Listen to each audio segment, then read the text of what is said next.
ওকে বন্ধুরা, আজ আমরা এসেছি জাহাঙ্গীরনগর ইউনিভার্সিটিতে।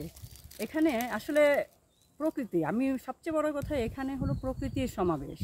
ভার্সিটি মানুষ এখানে পড়তে আসে ঠিকই, কিন্তু এখানের প্রকৃতি অসাধারণ সুন্দর।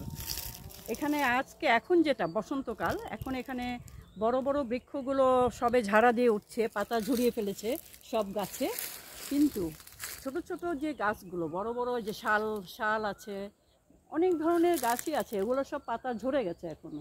কিন্তু এখন আমরা যে ছোট ছোট গাছগুলো দেখছি, এখানে আমরা দেখতে পাচ্ছি দাঁতরাঙ্গা ফুল, মানে অনেক দাঁতরাঙ্গা গাছ আছে।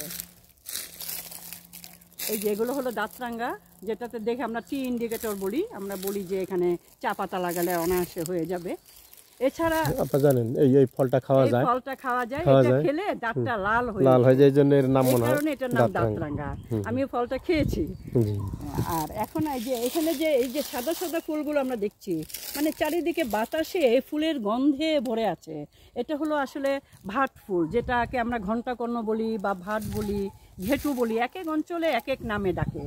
তবে আজকে এখানে এসে যেটা আমরা এই গাছের যে বৈচিত্র্যটা দেখলাম, যে দুই ধরনের দেখলাম, একটার ক্যালিক্স হলো লাল, একটা হলো সবুজ।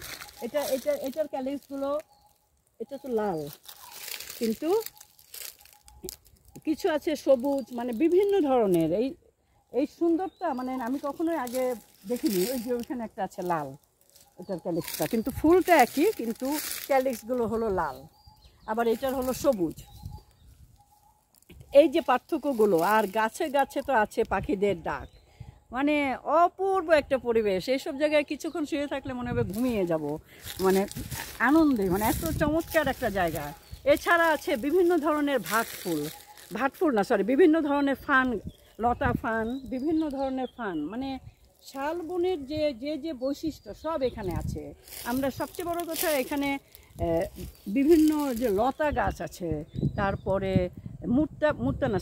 বেতফল গাছ আছে, যে বেতফল গাছগুলোতে এই সময়টা ফল আসা শুরু করবে। দেখার মতো সুন্দর, এবং সবারই উচিত প্রকৃতিতে এভাবে চলে আসা কোনো একদিন। সবাইকে ধন্যবাদ।